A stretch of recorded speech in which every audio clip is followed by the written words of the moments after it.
我今年23岁，认识宋念玲的第18年，喜欢她的第6年。在追逐了她6年之后，我现在决定放弃她了。我爱了宋念玲6年了，我和她一起长大，从幼儿园就认识，我的童年、青春期、高考和工作一直和她一起度过。其实我对她不是日久生情，在17岁以前，我一直把她当成儿子看待。宋念玲从小就很瘦弱，个子也不高，而我恰恰相反，用膀大腰圆应该可以形容我了，身高甚至远超同龄异性。所以从小到大一直都是我带着她走南闯北，四处惹祸，也永远是我在她被人欺负的时候站出来，以保护自家儿子的心态保护她。到了高中，她渐渐开始长个，一个不小心就超过了我，到了1.8米多。我经常问她是不是偷偷吃了化肥，怎么会突然高成这个样子，她会翻个白眼，回对我说：“那你呢，陈念，你是不是吃了蓬松剂才会胖成这样？”我听了会毫不犹豫地给她一拳，然后扭头就走。对了，上了高中之后，他似乎不怎么和我一起鬼混了。他认识了很多朋友，经常和他们一起打篮球。而我因为体型庞大，运动对于我来说只是一个名词，所以我也不太经常跟宋念玲一起。这个社会永远都对胖女孩充满莫名的敌意，即使在学校，即使是同学。那天下课了，我在回家的途中被一群学校的小混混堵住，为首的是陈子安，也是从小就认识的一个男人。不过小时候是我单方面依靠体型压迫他，现在换了过来。平时他们就总是因为我的体型对我明嘲暗讽，也没有到太过分的地步，而我也自卑，所以只是默默忍受，没有跟任何人提起过。今天他们突然出现，也不过就是一顿嘲讽，或者被勒索一些零花钱而已，我也早已习惯。在我下意识掏出钱的时候，宋念玲出现了，她从我身后走来，站到我身前，死死地盯着陈子安他们几个，我怕他们打起来，伸手拉了拉宋念玲的衣袖，小声跟她说：“没什么事，不要生气。”宋念玲回头看了看我，又扭头死死地盯着他们。陈子安看着我俩，怎么，陈念现在轮到别人保护你了？以你的体型不应该呀。他开口嘲讽我。没等我说话，宋念玲就对回去了，把你的破嘴闭上，大男人家天天欺负一个女生，你算什么玩意儿？两个青春期的男生这样呛声的后果，除了打起来就是打起来。我看着陈子安和他的朋友一起揍宋念玲时拼了命的拦，但是女生和男生的力气肯定不一样，没办法，我只能大喊救命。陈子安的小弟们听了我喊叫，怕招来麻烦，赶紧拉着陈子安跑了。我见他们离开，连忙把宋念玲扶起来，她被揍得鼻青脸肿。此时我突然发现，宋念玲好像真的变了，高了，强壮了，而且还很帅气，不再是那个瘦小不堪，只能跟在我身后的小男孩了。我傻傻地看着他，宋念玲伸手打我头一下：“陈念，你脑子坏了，一直盯着我干嘛？你刚才被打到头了呀。”我缓过神来，对他不住地道歉。他翻了翻白眼，只说让我赶紧扶他回家。在扶他回家的路上，我的心脏一直砰砰跳，原来被人保护是这种感觉吗？我好像沦陷了。从那天以后，我再也没办法把宋念玲当成儿子看待了，越看他越帅，脑子不断回放他为我出头的画面。我意识到我喜欢上他了。那年我17岁，我开始每天给宋念玲送早餐，那时候对一个同学有好感，也基本上都是送早餐。宋念玲每次都欣然接受我的馈赠，并且还会像大爷一样提出要求，告诉我明天的菜单。久而久之，身边的同学都会起哄，说我喜欢宋念玲在追他，而宋念玲则会回一句国骂，然后说他只是把我当成妹妹而已。我听了，心里像打翻了柠檬汁一样，又酸又涩，还泛着苦味，但是我也不能说些什么，毕竟我各方面条件都很差，除了学习成绩优秀，我一无是处。有一天早晨，我照例去给宋念玲送早餐，不巧看见她在和别人聊天，期间听见了我的名字。我犹豫了一下，小小的私心还是促使我藏了起来，或许能听见宋念玲对我的评价。在我还在幻想她对我的态度的时候，我听见了她的话传来：“你有毛病，陈念胖成那样，一天天还叫渣渣的，一点女孩子的样子都没有，我怎么可能喜欢她？我瞎了眼吗？”后面的话我已经听不进去了，只是觉得手脚冰凉无力，耳朵嗡嗡作响，站都站不稳。我看着眼前的宋念玲，眼泪止不住地往下掉。好死不死的，陈子安从我身边走过，看见了我，哟，胖妞，怎么在这？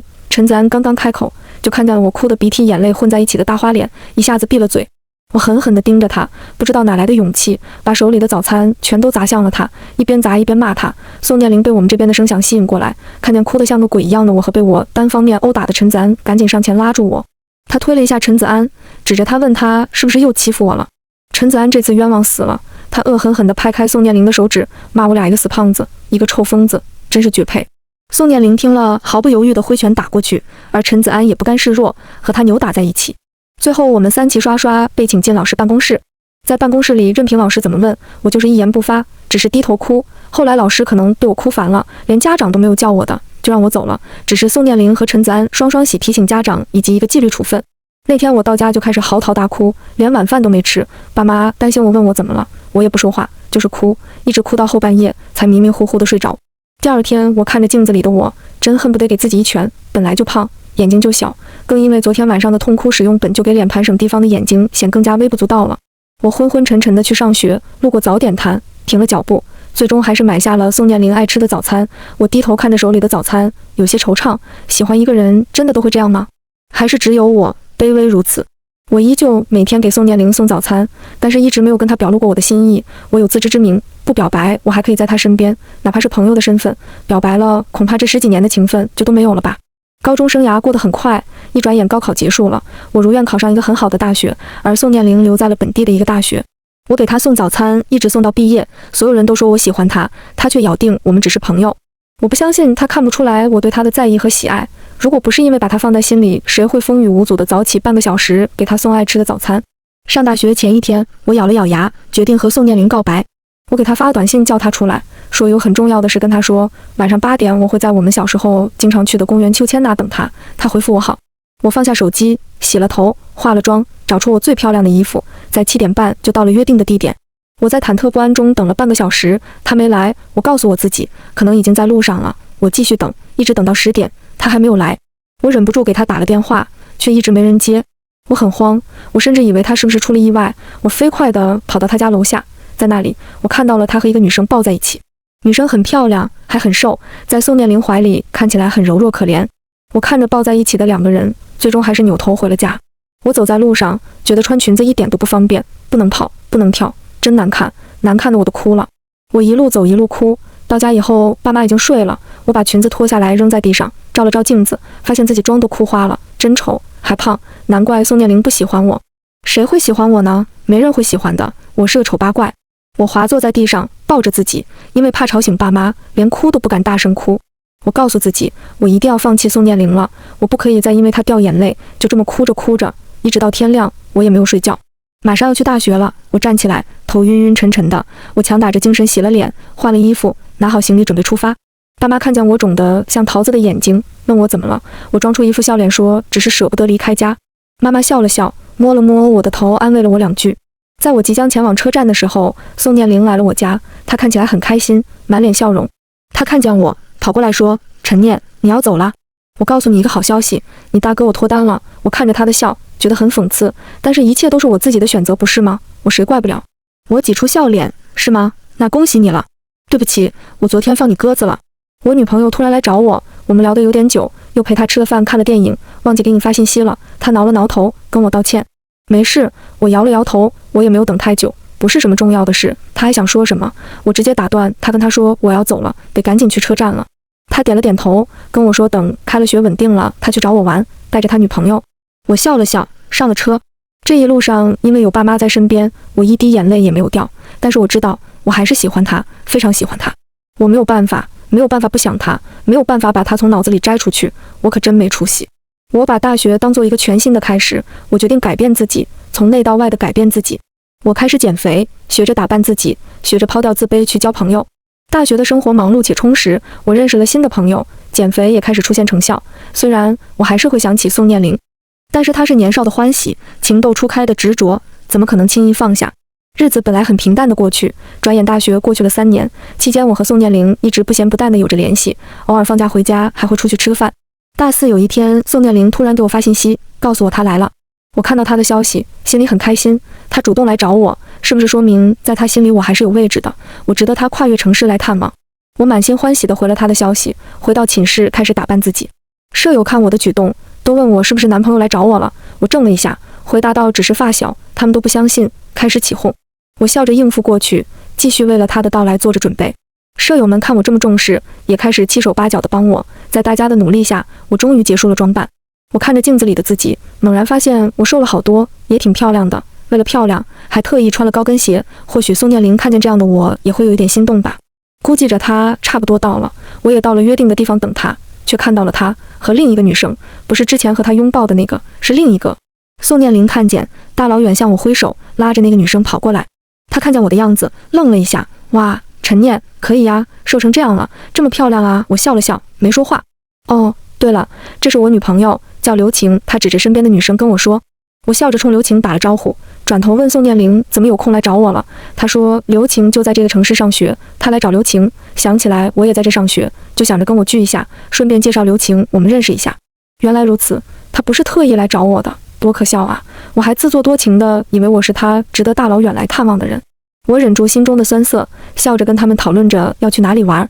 我陪着他们吃吃喝喝了一天，到了晚上，我问宋念玲住哪，她看了看刘晴，笑着反问你觉得我能住哪？刘晴红着脸打了他一下。我看着他们俩的小动作，觉得自己像个小丑一样，陪着自己的心上人和他的爱人玩闹了一天，然后再从心上人嘴里听到他们要住在一起的消息。我突然觉得浑身无力，跟宋念玲说我累了，要先回学校了。宋念玲不依，非要我和他们一起去夜店，我很烦躁，很大声地拒绝了他。宋念玲好像被吓到了，毕竟从17岁我喜欢上他以后，我从来没有拒绝过他，也没有对他大声说过一句话。他讪讪地笑了笑，同意了我先回学校的要求。我和他们说了再见，转身离开，越走越快，仿佛走得越快，我就可以马上忘记心中的疼痛。但是不仅没有忘记心里的疼痛，我还因为穿着高跟鞋狠狠地摔了一跤，膝盖破了一大块，流着血。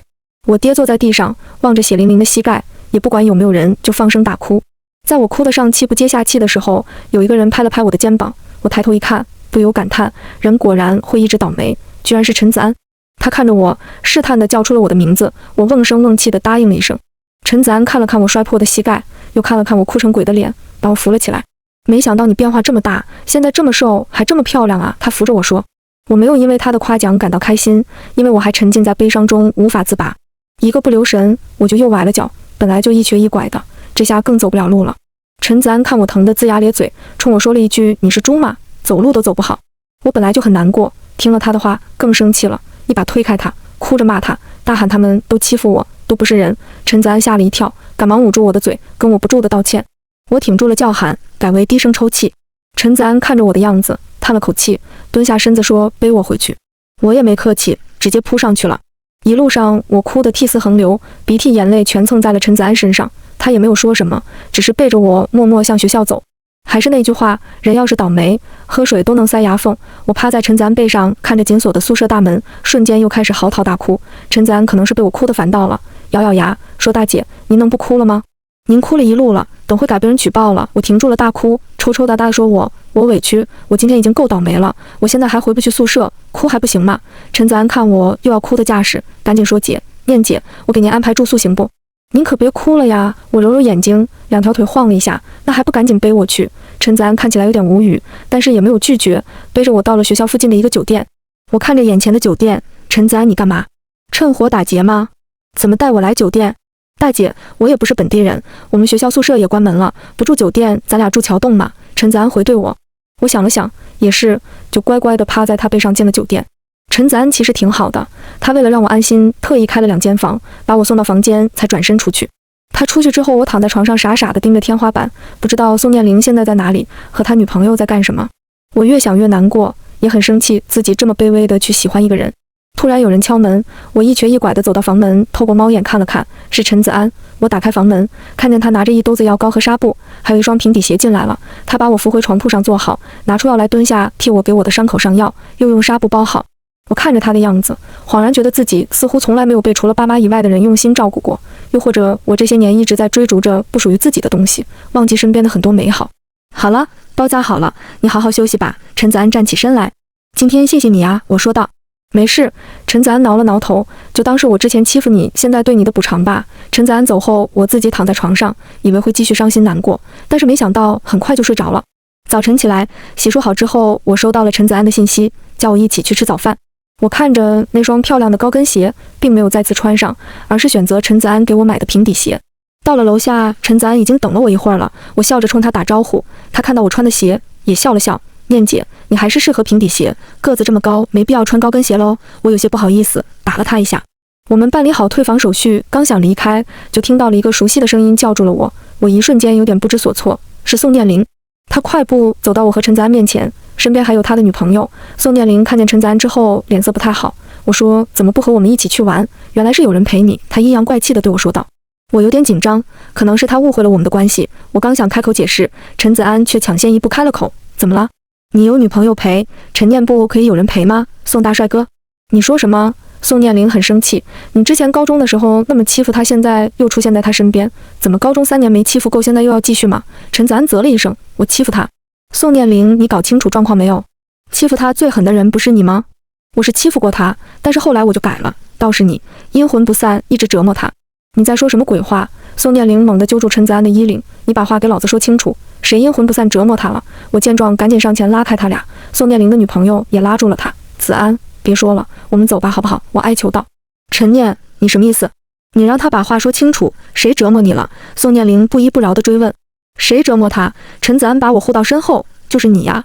你别告诉我看不出来陈念喜欢，从高中到现在一直喜欢你，你可倒好，仗着陈念脾气好，一直吊着人家不放，现在还跑到他面前秀恩爱。宋念灵听了他的话，看起来很吃惊，眼睛死死地盯着我，我觉得很丢人，一直藏在心里最深的秘密被人在这种难堪的情况下公布于众。我一把推开陈子安，闭嘴吧！我生气地大喊，你们有完没完？觉得我不够丢人吗？陈念，你听我解释。陈子安有点慌乱，我不是故意。陈念，他说的是真的吗？宋念灵插嘴道。是，没错，我喜欢你，从17岁到现在22岁，一直暗恋你，你满意了吗？我冷冷地开口。宋念灵的女朋友好像很不开心，一直在拉他的衣袖。陈念，你什么意思？念灵把你当成好朋友，你现在和他说这些东西，你想让他怎么样？他有女朋友的。刘晴愤愤地开口。你闭嘴！宋念灵扭头对他说。陈念，你既然喜欢我，你为什么不早说？你现在又跟陈子安一起出现在酒店，你觉得耍我很好玩吗？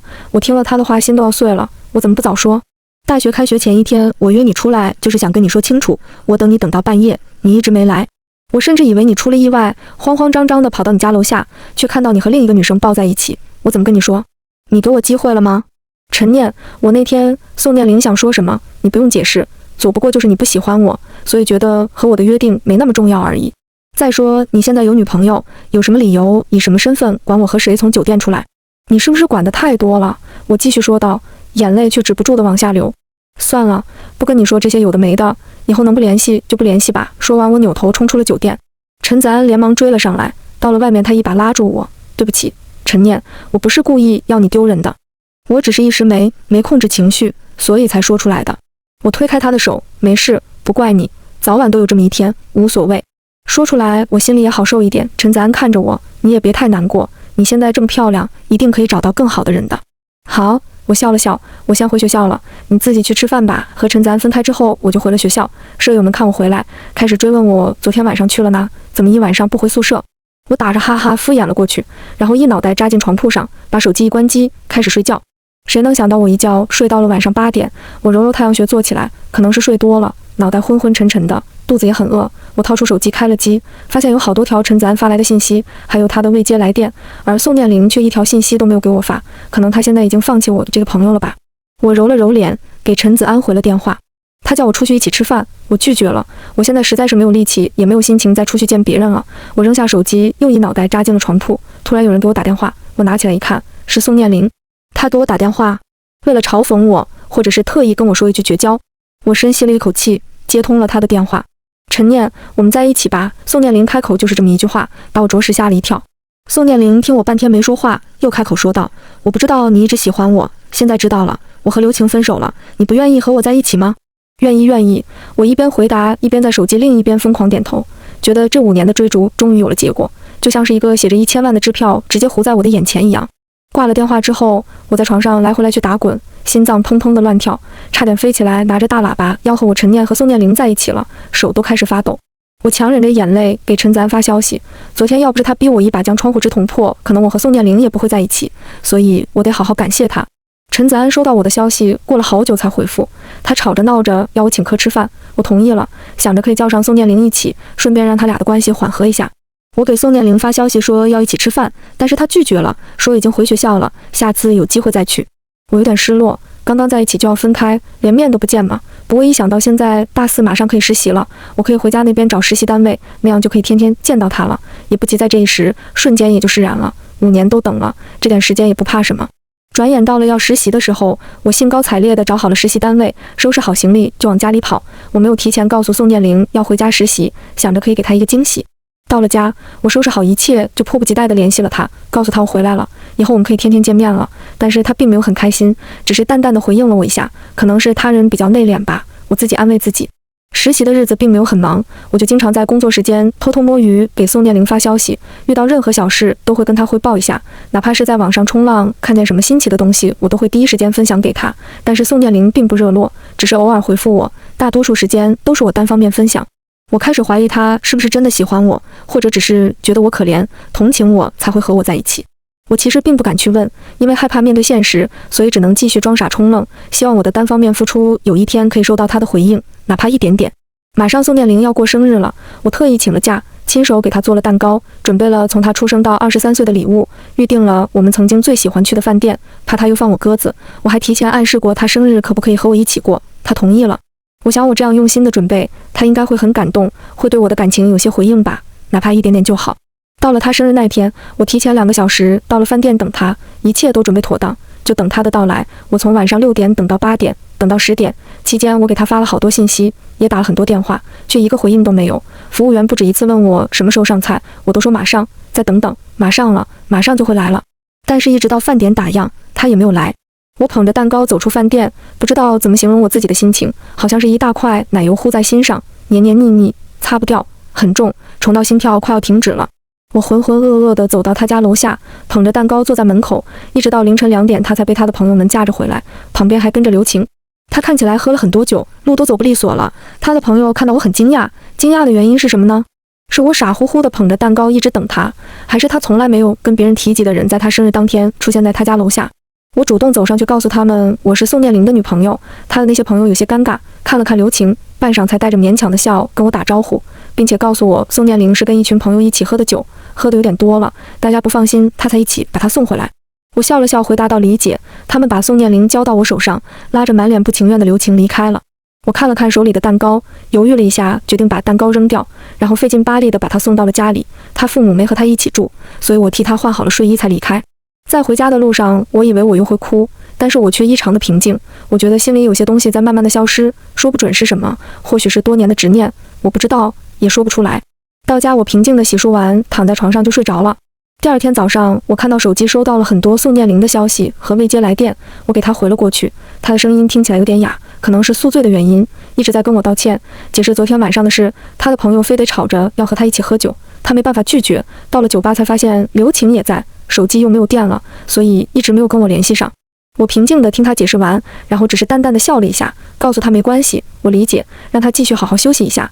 然后没等她回话，我就把电话挂了。这是我喜欢上她，或者说爱上她以来第一次挂断她的电话。我觉得有点累了，5年多快6年了，我不知道我还有多少个5年可以去付出。大家都说爱情是条单行道，只有来路没有退路，但是一条路没有光没有尽头，完全靠着一番孤勇往下走，没人知道能坚持多久。后来宋念玲又跟面对面我道了歉，还给我送了礼物，说来可笑，这是我们认识这么多年她第一次送我礼物，我收下了，并且再一次表示我没有生气。我没有和她分手，只是缺少了一些欲望，和她分享生活分享快乐的欲望。我不再见缝插针地给她发消息，但是令人搞笑的是她变成了主动的一方，时不时地给我发一些搞笑视频，或者跟我汇报一下今天她的心情和生活。我看到她这些消息，没有想象中的开心，只是淡淡回她几句，不再主动开启话题。实习快结束了，我收到了学校给我发来的保送国外研究生的名额。我看着手里的信件，居然犹豫了，或许我需要换一个环境了。在我要回学校那天，宋念玲说要和我一起吃一个饭，我同意了。到了饭店，我发现她早就到了。宋念玲看见我进去，连忙招呼服务员上菜。我看见菜色，有些吃惊，都是我爱吃。原来她记得我喜欢什么，但是我并没有多开心，也没有多幸福，只是默默地吃着饭。席间她不停地找话题，而我也只是应和着她的话题。或许我的冷淡太过明显，宋念玲停了会，念念，我觉得你变了，她突然沉声说道。我停下了筷子，抬头看着她，我觉得你现在对我越来越冷淡了，到底怎么了？你可以直接告诉我，我会慢慢改正的。宋念玲又说道。我捋了捋头发，我没有变，我淡淡的回答道，只是我把我所有的热情都给了你。那你现在为什么这样了？因为我很累。我看着她的眼睛平静地说道。宋念玲，我爱了你快6年了，从17岁到现在，我快23岁。我不相信你真的什么都不知道，或者你真的不知道。但是在一起之后，你对我的态度告诉我，你不在乎我，或者你并不爱我。宋念玲攥了攥拳头，念念，我没有，我只是不知道怎么转换我们的关系。我摆了摆手，打断他。宋念玲，大学开学前1天，我等了你很久，你没有来。你的生日那天，我等你等到饭店关门，你也没有来，而且一个消息都没有给我。我那天自己捧着我亲手给你做的生日蛋糕，坐在你家楼下，又看到你和你的前女友以及一群我不认识的人喝得醉醺醺的回来，我就已经开始明白我在你心里的分量到底是多少。念念，我跟你解释了，我生日那天真的是个意外，我不知道刘晴会去，也不知道我会喝多，而且你在我心里是有地位的，就像那天我看见你和陈泽安一起从酒店出来，我的心里咯噔一下，非常不舒服。我是喜欢你的，所以在明白你的心意之后，赶紧和刘晴分了手，和你在一起。但是我们做了10多年的朋友，我真的不知道怎么转换我们的关系，我一直在找一个平衡状态，所以才会逃避你的热情。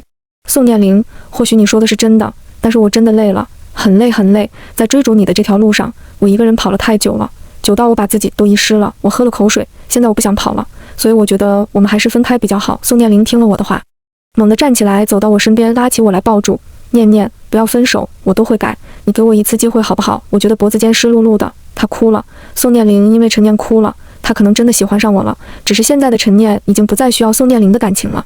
我推开他，轻轻地擦掉他的眼泪。宋念灵，别哭了，我们分开对谁都好。我真的没力气再继续走下去了，6年了，我决定放弃了。说完，我拿好东西转身离开。宋念灵一直追我到饭店门口，死死地拉住我的手，我狠了狠心，还是挣开了，他离开了。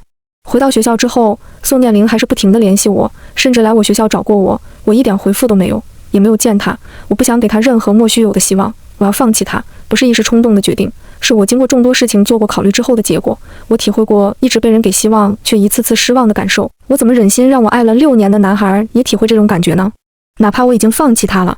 最终我选择接受了学校的保送名额。在我出国那天，我爸妈还有陈子安都来送我了，他们对我千叮咛万嘱咐，各种不放心。